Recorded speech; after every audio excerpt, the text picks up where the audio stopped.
I originally was supposed to have this video out before Mario 2, but working on the script was actually a pain in the ass. Trying to figure out a structure of writing that allows my strengths to shine while also keeping it tight and without retreading any new ground, it frustrated me, to the point that I just ditched the video entirely and ended up making the Mario 2 video. But after some rewrites, working on other projects outside of this channel, and a lot of self-reflection, I figured now would be the best time to retackle one of my favorite video games of all time. At the risk of making my video quite topical, I adore Sonic the way that people now adore Superman. While they both fight for what they believe is right, Sonic has a bit of an edge to him that makes him entertaining as a character. I mean, he was literally designed to be the coolest guy in the world, so I couldn't really go that long without making a Sonic video on this channel. So here we go, we're gonna talk about Sonic CD, what it does, how I feel about it, and why it means so much to me as a person. Anyways, roll the intro!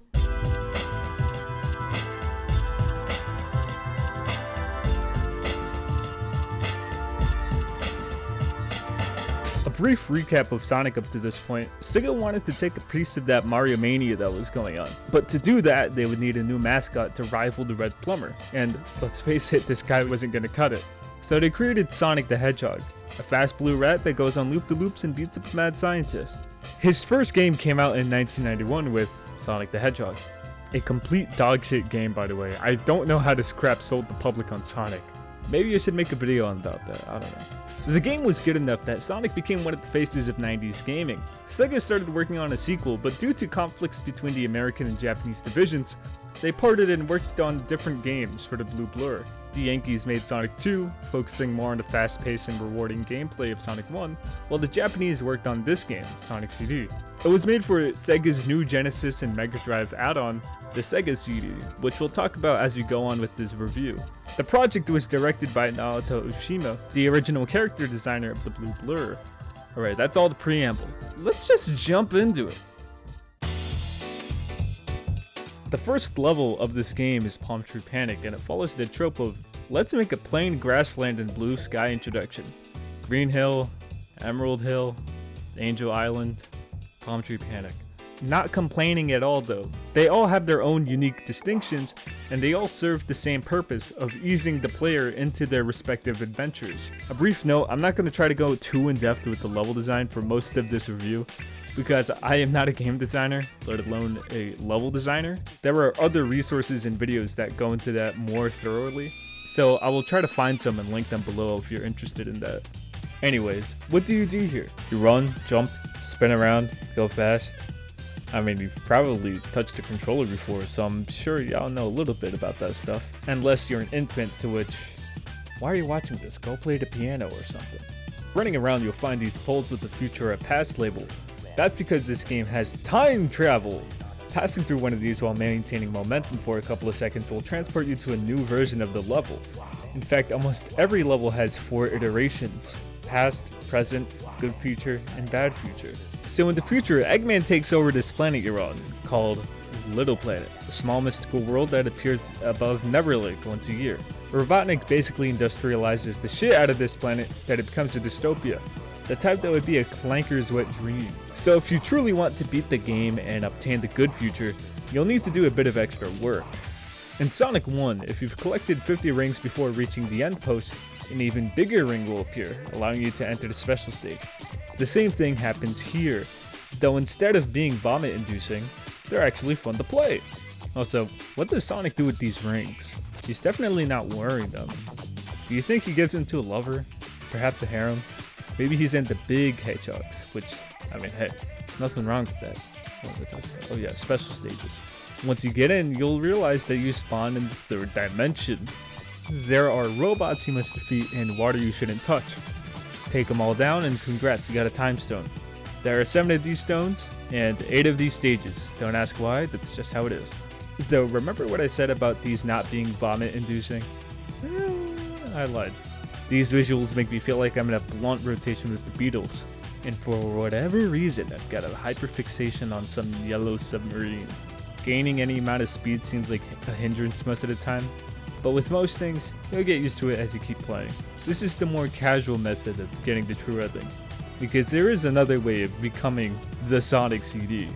This is the method that makes the most out of the game's unique mechanics. So remember those time posts from before? Well, since you can travel back to the past, you can wipe out Eggman's influence before it is able to grow, essentially nipping it in the bud. Each zone has 3 acts, the first 2 are the ones you want to focus on, as the last act will always take place in the future anyway. By traveling to the past, you'll find these badnik generators and weird projections of what seem to look like Sonic. Take them both out and congratulations, you've earned yourself a good future. This is something you'll have to do for almost every level, but I'd argue the payoff is more satisfying than getting the time stones. If this is your first time playing through, good luck, because some of these locations are admittedly bullshit. But what makes this layout so appealing is that it forces you to be explorative, taking in every niche and crevice and orifice that this game has to offer. By comparison, this may seem like the slowest of the classic Sonic games, but I'd argue it's also the most relaxing, a gentle hunt across time and space. As mentioned before, Act 3 is the designated boss stage of each zone, each with some light platforming. I want to get these out of the way before we run through each level because the biggest gripe I have with this game are the bosses. None of them are exactly remarkable, well except for... We'll get there when we get there. A lot of them are tedious, with a bunch of waiting around before you can get a single hit on them. Hell, one of them you don't hit at all, you just wait there. None of them are difficult, but they aren't exactly engaging either. I'll only talk about 2 bosses. In Collision Chaos, you are forced to withstand an ad for Sonic Spinball. It's exactly what it sounds like. Pin your ball all the way to Eggman. You'll either be out of there in seconds or in ages, because in the bad future, he's just raining down on you with balls that can redirect through momentum. This is, from my experience, the only boss fight that gets any changes depending on the future. The last one I want to talk about is in Wacky Workbench. The whole gimmick is that you have to get to the top by using these rising platforms, reaching the top to defeat Eggman. My problem lies on the third way around. See, when you're standing on a platform, it will decrease the height you can reach. This is because Sonic is a fat ass, and no matter how fast he runs, the calories will always catch up to him. The solution is to jump onto another platform to get even higher, reaching the next floor. However, if you try doing this on the last way up, Sonic will get squished like a pancake, killing him instantly. The boss contradicts its own logic at the very end of the fight. I remember falling for this on my first playthrough, and it was so discouraging. Never believe in anyone, kids. Not even God. Alright, I'm done with the bosses. We can move on to the stages now.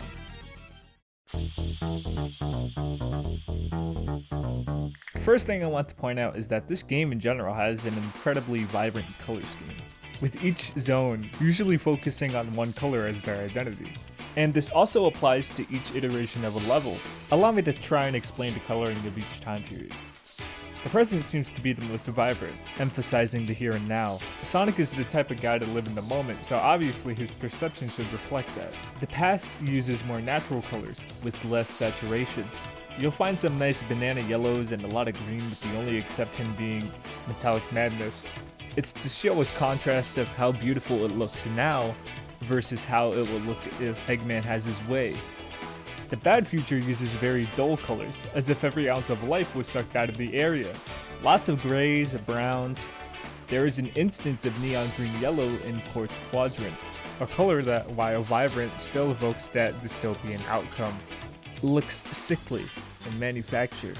The good future is interesting because rather than going full in with a more naturalistic color scheme, instead I think it's going with colors reminiscent of shiny rocks and minerals.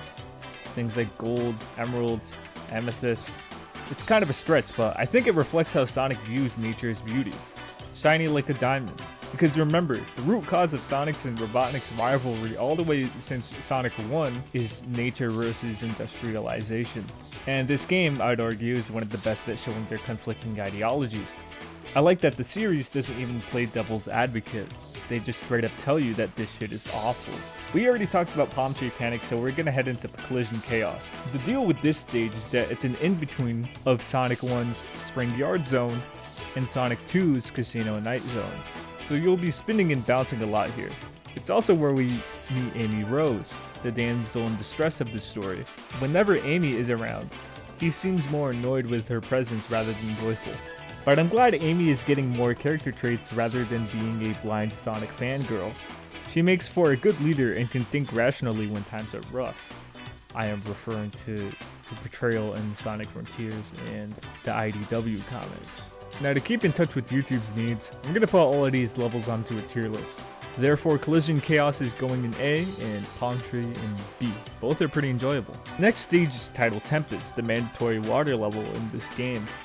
And you know, it's actually not too bad. It's quite good. Imagine if Labyrinth Zone wasn't utter dog shit and actually had fair level design. There aren't hidden enemies, spikes everywhere you go, and best of all, no bullshit RNG for air bubbles, so you can take your time enjoying the nice water and tunes. I'm gonna have a whole section on music later in the video, but seriously, this is a fucking banger. I especially like the Good Future version of this track since the drums remind me of KOF 94. They cooked with this stage. I'm also putting this in A. Quartz Quadrant is good. There are conveyor belts laid out everywhere, allowing for easy passage through time. Some of them even launch you quite far. Nothing much else to say, I'm putting it in B tier. And to my one friend that's a Quartz Quadrant diehard, please do not kill me. We're in the wacky workbench now, and I don't like this stage. The floor is in a constant state of bouncing you up and it sends you ridiculously high. You can't even progress that much without having to go back down a few times, only to be inevitably sent back up the arse. It doesn't help that some of the generators are in the most secretive and out of the way spots. The music here isn't great either until you get to the past, and it all culminates into something pretty annoying. Not to mention the boss fight I was discussing earlier. F tier. It's fine though, because allow me to beat right hard for this next stage. This, my friends, is what Sonic CD is all about. This is the Sonic CD level. Everything good about this game is in here. The stage design, the backgrounds, the music, the vibes, the boss. This stage is fucking incredible. Let's start with the location. We're in the High Life. We're overseeing a city that has as much light pollution as New York City. The whole gimmick with this stage is that you're gonna be going fast all the time. Boosters everywhere, loop-de-loops galore. There are these signs that you can flip that'll change which part of the stage you can interact with, whether that be the foreground or the background. Because of how fast you'll be going, they made this stage fucking huge.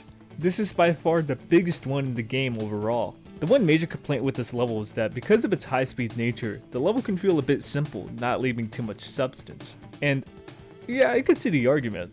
You can get through this highway without putting too much thought into it, but I don't really mind that. I feel that the level's atmosphere is what really cements this as one of my favorite Sonic levels.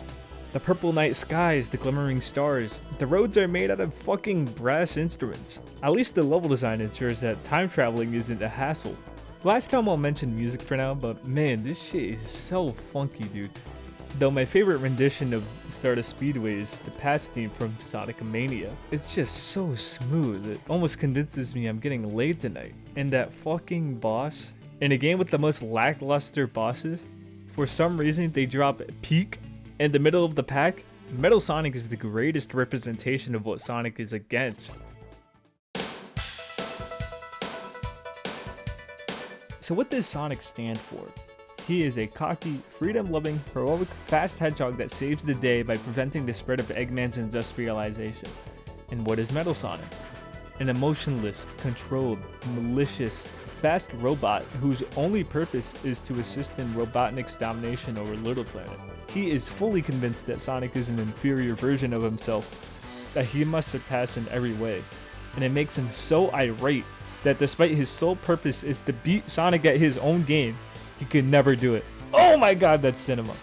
Metal Sonic is the best rival to Sonic. Fuck Shadow, fuck Silver, fuck Knuckles, we peaked here. And his design is just sick as hell too. This is Eggman's ideal version of Sonic. A tool, obedient, loyal. The color inverse of Sonic's eyes, the yellow turbine for his stomach, the metallic gray rather than some flimsy fleshy arms. The curved but solid quills seem to not only serve an aerodynamic purpose, but to mock Sonic.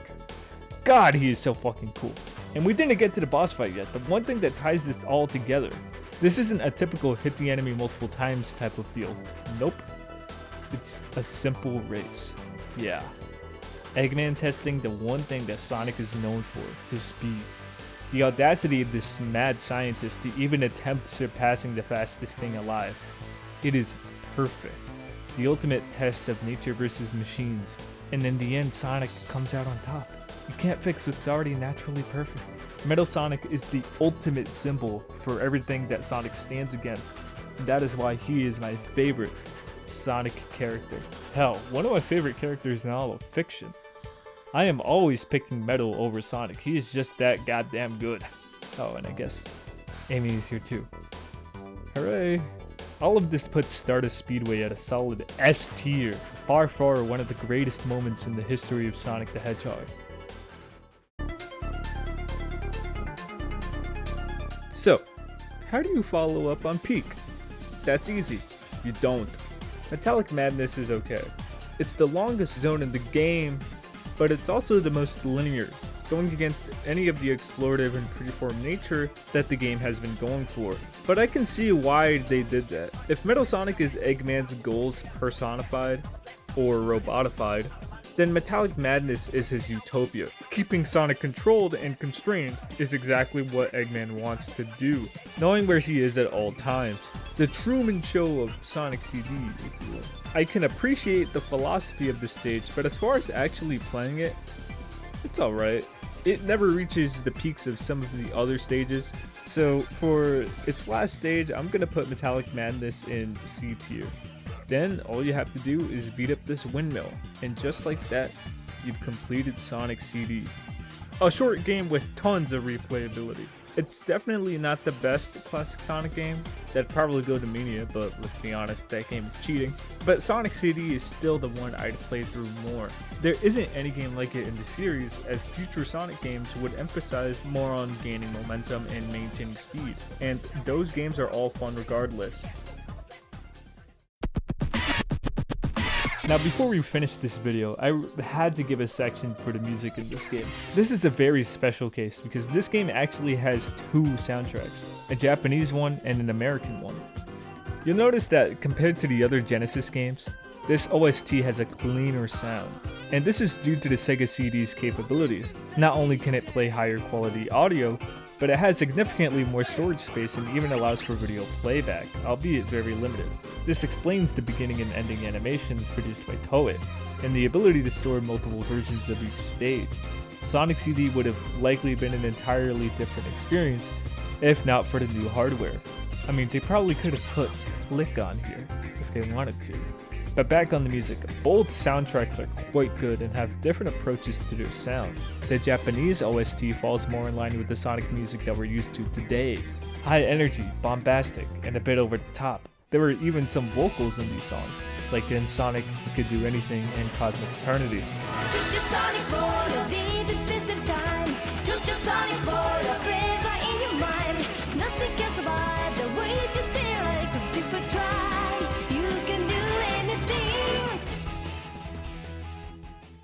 In Metallic Madness, a robot is literally roasting Sonic, even stating, "You can't do anything, so don't even try.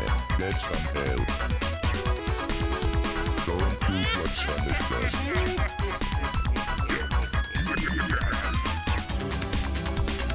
Sonic, dead or alive, is mine. Fucking stone cold. The cool thing that they did with the past themes is that they actually used the Genesis sound chip, creating a cool distinction between the past and the present. I mean, it's literally using a past technology.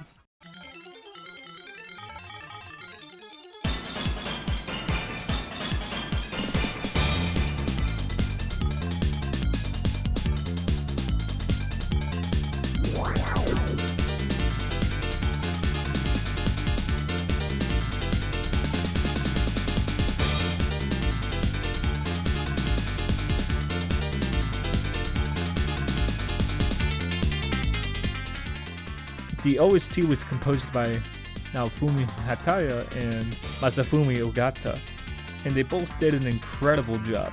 Now we can talk about the American OST, composed by Spencer Nielsen and David Young. We don't know why there were even two soundtracks to begin with, but my guess is that the team weren't confident that this style of music was going to be appealing to Western audiences, so they went with a more atmospheric vibe for each of their stages, trying to stay more grounded. Something about this OST also feels very 90s, and I feel that's the most noticeable in Wacky Workbench.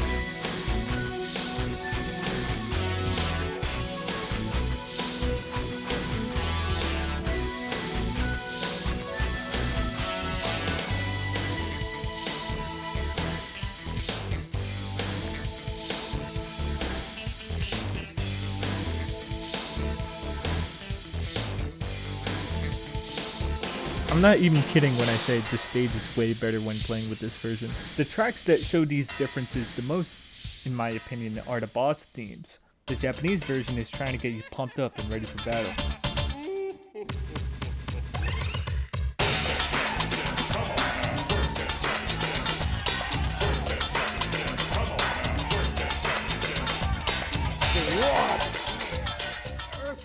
While the US OST sounds so dark and intimidating.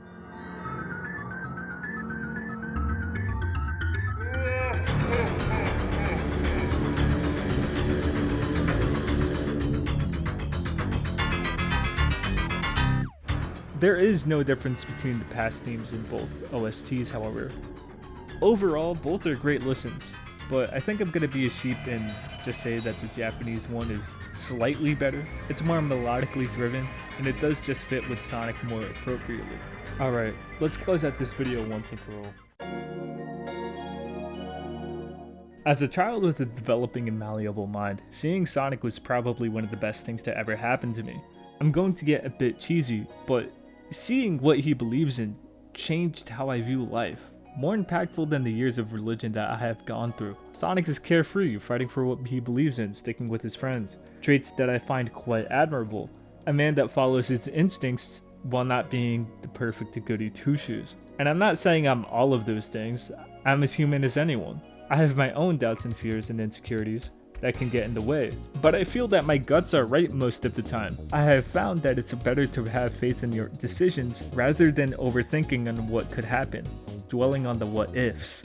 It doesn't hurt that I'm surrounded by good people that have all helped me reflect and improve myself in one way or another. They mean a lot to me, and I'd like to think that I would do anything for them. This is gonna sound a bit pretentious, but I see the Sonic franchise as an allegory for life itself. It can get rocky, it'll get rough, you're gonna tumble. There will definitely be some low points, but at the end of the day, we must hold out for a better and brighter future. That if we keep trying, if we keep getting up in the morning, that it will be okay at some point. And despite what this game might lead you to believe, even if you can't change your past, you can always try to fight for a good future.